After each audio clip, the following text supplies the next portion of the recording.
The best part, I love doing research for these kind of things because you find out things about people that you never thought. I mean, I've seen you on The Daily Show, I've seen you in films, Right. but I did not know about Disney World. Oh, you didn't? Well, I don't know if many people do. Kept that a secret.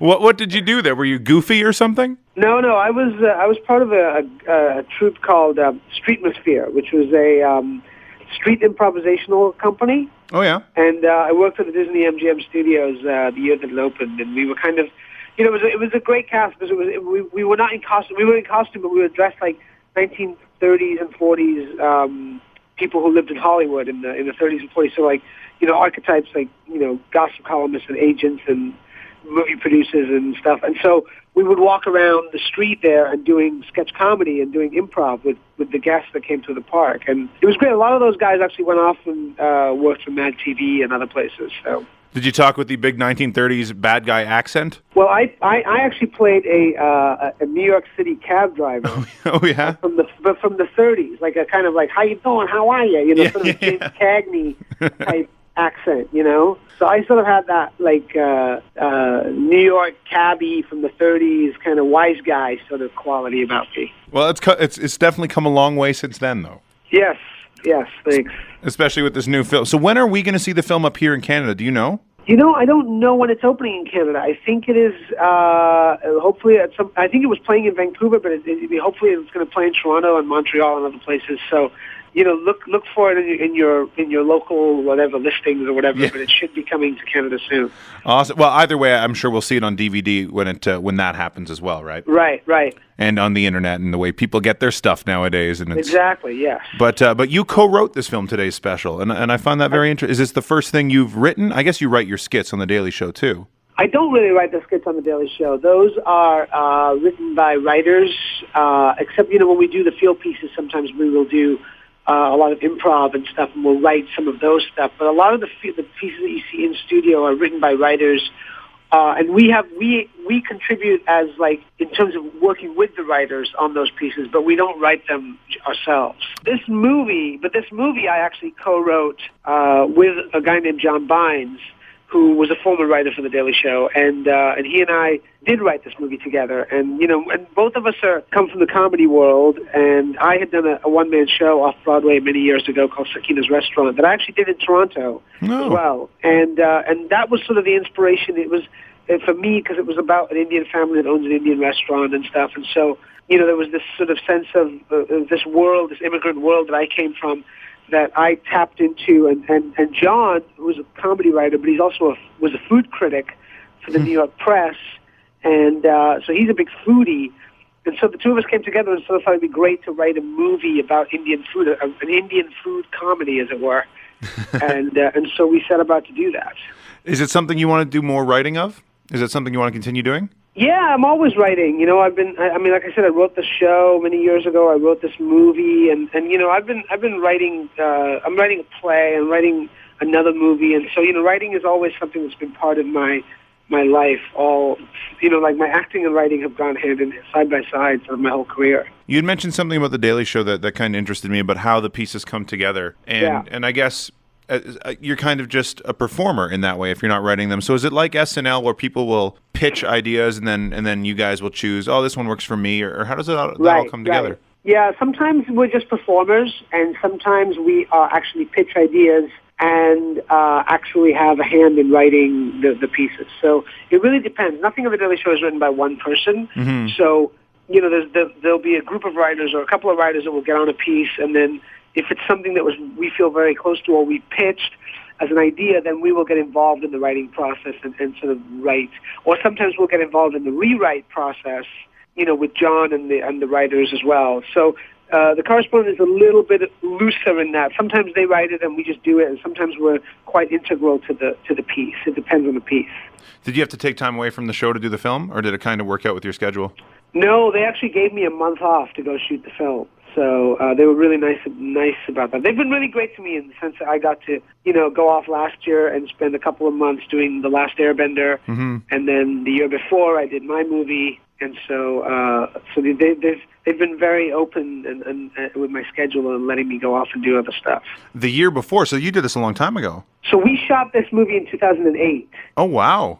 Yeah, and it's coming out just now. But it's just it gives you an idea of how hard it is to make and release an independent film. To get a movie done. I mean, the movie itself, to get the financing together and the whole thing, and finally get it done, took almost 10 years, and then to finally, then it took 2 years between actual filming, wrapped actual principal photography, and then finished our edit and stuff, because we this is very sort of grassroots. Like, we did it all ourselves, and we didn't have a studio behind us or anything. What was the besides funding? What is the hardest part of making an indie film? I think it's just literally that you are so, at every minute of every day, time and money versus creativity and inspiration. You know what I mean? It's like there's a tension between those things at every day. And so, like, often, you just don't have a lot of resources, and so you can't do the kind of things that you would like to do on a regular, obviously, on a bigger film and with more money, and but you want to get it done, and so, like, you have to use your ingenuity often to try to get things done. I mean, we have one scene in the film, for example, which is a classic example of something like this, where we have the scene where myself and Nasruddin Shah, who plays Akbar, and he's a terrific Bollywood actor who is terrific in this movie, and he and I had to chase live chickens around the kitchen of this restaurant. And we have to sort of run around and chasing the chickens. And the idea originally, the way we wrote it, John and I, when we wrote the scene, there were going to be like 10 chickens, and they were all flapping and running around, and it's crazy. It was like a mayhem kind of scene. And then, of course, what was in our budget was maybe a couple of chickens that we got from the local butcher, and these chickens don't know running from anything, so they just stand there. Oh no! So we couldn't even get them to run. We were like trying to, try to throw them and try to shock them or get them to run, but they wouldn't run. So finally, we had to come up with a way to sort of create the absurdity of the scene. I don't know if you saw the film, but to create the absurdity of the scene and make it comical without having chickens running around. So the chickens appear as sort of like these bizarre characters in this scene that is happening, where you've got this scene going on between two actors, and these bizarre chickens are walking around everywhere, but they wouldn't run. So we had to actually just rewrite the entire scene to fit the chickens that we had, That's crazy. And you're busy though. You're doing a lot of films. I hear you just wrapped something with Kevin Spacey as well. I did it. I've done a few films recently. I did one called Margin Call, which has got this super duper cast, like Kevin Spacey and Demi Moore and Jeremy Irons, and it's all about the financial crisis and about Lehman Brothers and all that. And then I did another movie called Premium Rush that's coming out next year with Joseph Gordon-Levitt. Mm-hmm. Which is about, it's an action thriller set in the world of bike messengers. Okay. And then I did another movie just now with Todd Solondz called Dark Horse. Oh, yeah. Which is a movie with Christopher Walken and Mia Farrow. So, yeah, I've got a few movies coming out next year. Do you do a Christopher Walken? I'm not even going to try to do that. No, fair enough. I just thought I'd ask. You bring up his name, everyone's got their own, right? But everyone's got a Christopher Walken, right? And usually they're always bad. Fair enough. Always. See, it's like William Shatner. Everyone's got like a Captain Kirk and a Christopher Walken. And it's always bad. It's very true. Do you find the roles are coming easier now to you? Are things starting to go the way you had always imagined they would?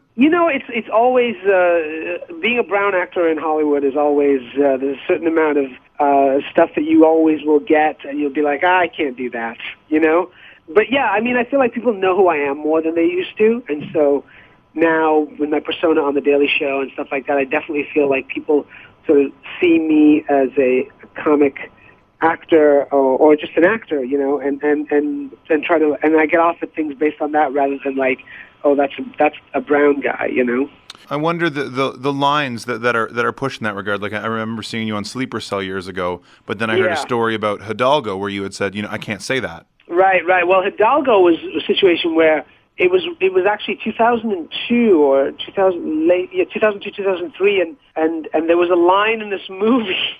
And Hidalgo, if everybody saw the movie, it's about this American guy who goes out, Viggo Mortensen plays this American guy who runs this Arabian horse race in the Arabian desert against these Bedouin horses and these Bedouin riders. And there was a line in the movie that said, go kick some Arabian ass, cowboy. Mm-hmm. And in the wake of the Iraq War, I couldn't be in a movie that had that line. So I actually turned down the audition for that film. And this is before The Daily Show. This is when you still, were struggling, I would think. Well, I was on Broadway, so it wasn't okay. too bad. I wasn't like I could pay my rent. Right. But I just felt like at that point I just felt so strongly that I didn't want to be in a movie that professed that, So I did turn it down, But then I've done other jobs. I can't say look, I can't be like I'm so stand by my principles, because I've done jobs where I'm like, look, I'll do this for the money, and then that's about it, and I'll swallow these lines. Well, and maybe in turn you're doing that because you're giving these. I saw a couple of readings on YouTube about reading testimonies from detainees over the years. Right.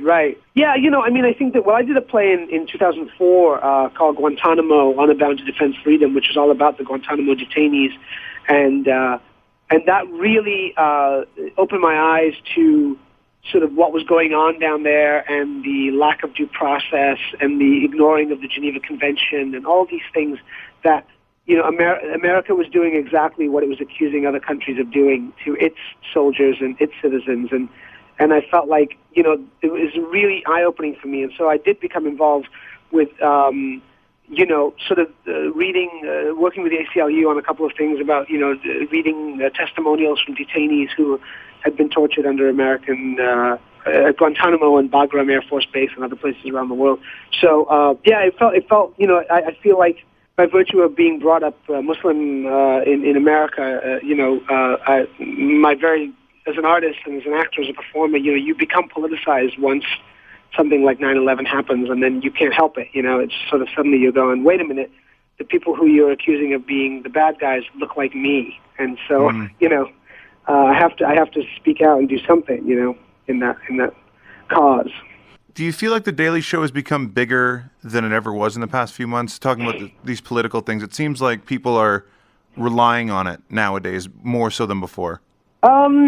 I feel like, maybe, I don't know, I think that ultimately we just sort of do comedy, and that's really, I don't think John has ever changed how The Daily Show is, or how it works, or how it's run, I just think, there's not enough satire out there, and so we end up becoming the only source of real satire, and the only people out there who are willing to sort of point out the hypocrisy sometimes, or at least just like point to the cable networks and be like, calling bullshit.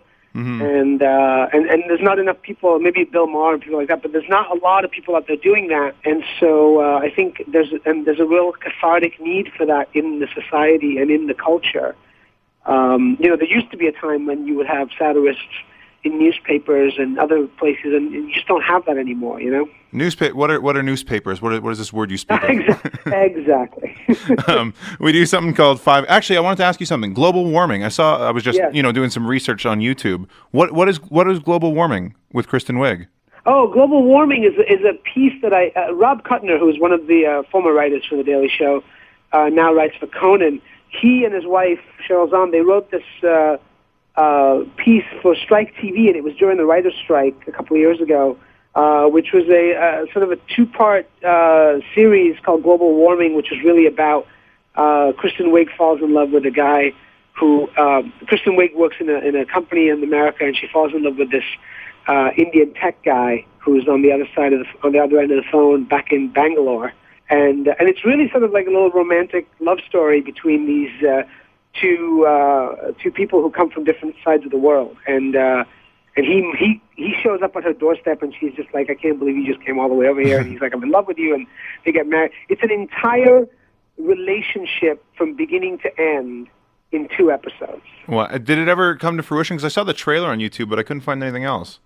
I think that if you go on Strike TV, there's 2 episodes that we shot, and those are on there. Cool. Well, before I let you go, we do something called 5 questions on the show. 5 quick questions, 1-word answers. Oh, my God. All right. George Carlin or Richard Pryor? Oh, man. That's a tough one. I'd have to say George Pryor. George Pryor. All right. Lennon or McCartney? Man, these are tough. Oh, Lennon or McCartney? I'm going to have to say McCartney. What's more important in comedy, timing or the punchline? Timing. Bit you've written you're most proud of? The bit I've written that I'm most proud of? Yeah. I think Today's Special. Oh, hey, the good. movie that I wrote. Yes, of course. Call it a bit.